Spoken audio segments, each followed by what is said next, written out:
이 시간 우리에게 주시는 하나님의 말씀은 욥기 6장 14절에서 30절입니다. 하나님의 말씀을 봉독합니다. 낙심한 자가 비록 전능자를 경외하기를 저버릴지라도 그의 친구로부터 동정을 받느니라. 내 형제들은 개울과 같이 변덕스럽고 그들은 개울의 물살같이 지나가누나 얼음이 녹으면 물이 검어지며 눈이 그 속에 감추어질지라도 따뜻하면 마르고 더우면 그 자리에서 아주 없어지나니 대상들은 그들의 길을 벗어나서 삭막한 들에 들어가 멸망하느니라. 대마의 떼들이 그것을 바라보고 스바의 행인들도 그것을 사모하다가 거기 와서는 바라던 것을 부끄러워하고 낙심하느니라. 이제 너희는 아무것도 아니로구나. 너희가 두려운 일을 본즉 겁내는구나. 내가 언제 너희에게 무엇을 달라고 말했더냐? 나를 위하여 너희 재물을 선물로 달라고 하더냐? 내가 언제 말하기를 원수의 손에서 나를 구원하라 하더냐? 폭군의 손에서 나를 구원하라 하더냐? 내가 가르쳐서 나의 허물된 것을 깨닫게 하라. 내가 잠잠하리라. 옳은 말이 어찌 그리 고통스러운고 너희의 책망은 무엇을 책망함이냐? 너희가 남의 말을 꾸짖을 생각을 하나 실망한 자의 말은 바람에 날아가느니라. 너희는 고아를 제비 뽑으며 너희 친구를 팔아 넘기는구나. 이제 원하건대 너희는 내게로 얼굴을 돌리라. 내가 너희를 대면하여 결코 거짓말하지 아니하리라. 너희는 돌이켜 행악자가 되지 말라. 아직도 나의 의가 건재하니 돌아오라. 내 혀에 어찌 불의한 것이 있으랴. 내 미각이 어찌 속임을 분간하지 못하랴. 아멘. 오늘 말씀의 제목은 따뜻한 위로입니다. 따뜻한 위로의 말을 듣고 싶을 때가 있습니다. 그런데 기대와 달리 다른 말을 듣는다면 어떨까요? 아마도 매우 서운할 것입니다. 특히 가까운 사이에 있는 사람에게서 이와 같은 기대가 무너진다면 그 서운함은 더 클 것입니다. 욥이 이와 같은 상황에 놓여 있습니다. 자신을 위로해 주러 온 친구들에게 오히려 서운한 마음이 듭니다. 욥은 자신에게 닥쳐온 일 때문에 극심한 공포에 시달리고 있었을 것입니다.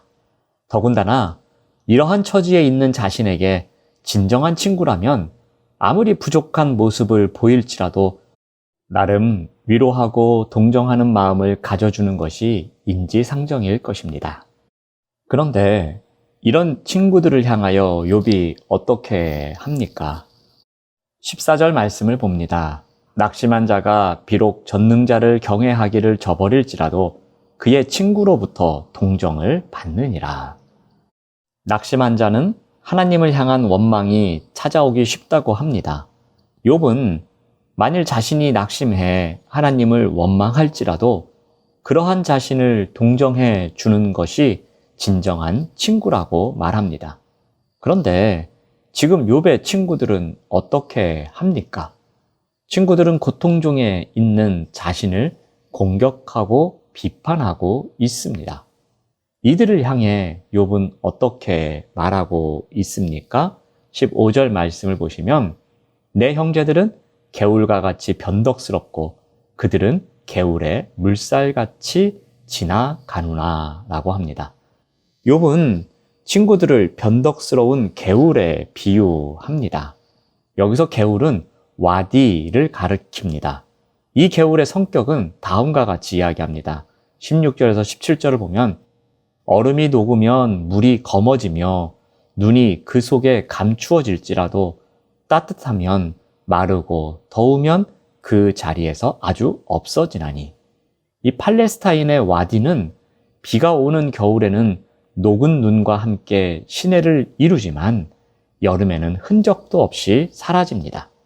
이것은 욥의 친구들이 마치 물이 필요할 때는 말라 있고 필요 없을 때는 범람해 피해를 주는 개울 같다는 말입니다. 그들은 아마도 욥이 풍요롭게 살던 때에는 그에게 친절을 베풀고 다정하게 대했을 것입니다. 그런데 정작 욥이 친구들의 따뜻한 동정이 필요한 상황이 되자 친절 대신 상처만 안기고 있는 것입니다.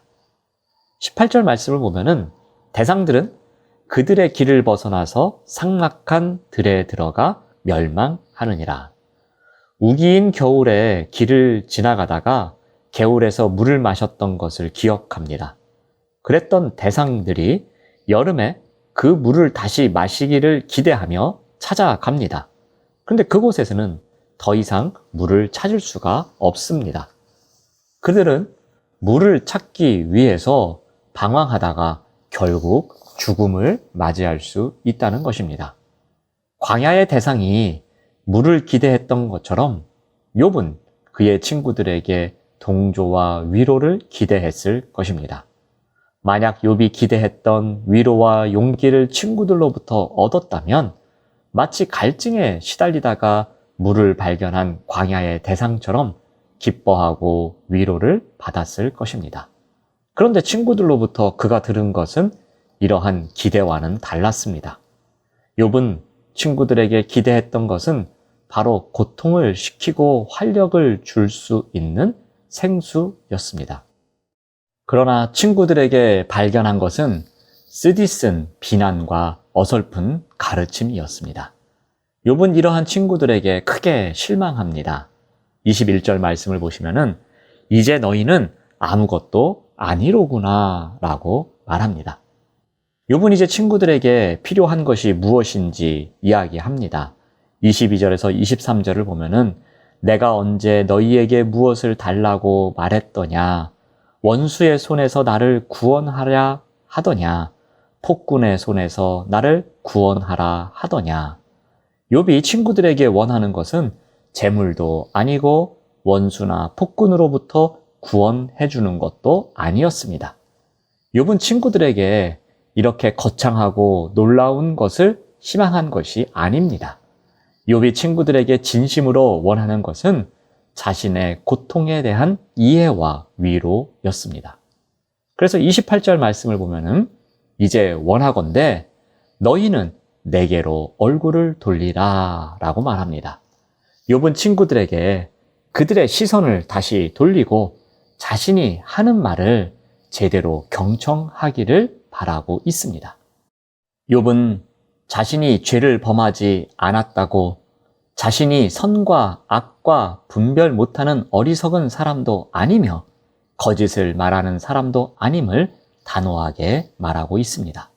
그러므로 친구들에게 진정으로 원하는 것이 무엇이냐면 29절에서 30절 말씀을 보면은 너희는 돌이켜 행악자가 되지 말라. 아직도 나의 의가 건재하니 돌아오라. 내 혀에 어찌 불의한 것이 있으랴 라고 말합니다. 욥은 친구들을 향해 다시 한번 자신은 선과 악을 구별하지 못하는 미련한 자도 아니며 거짓과 변명으로 일관하는 철면피도 아님을 주장합니다.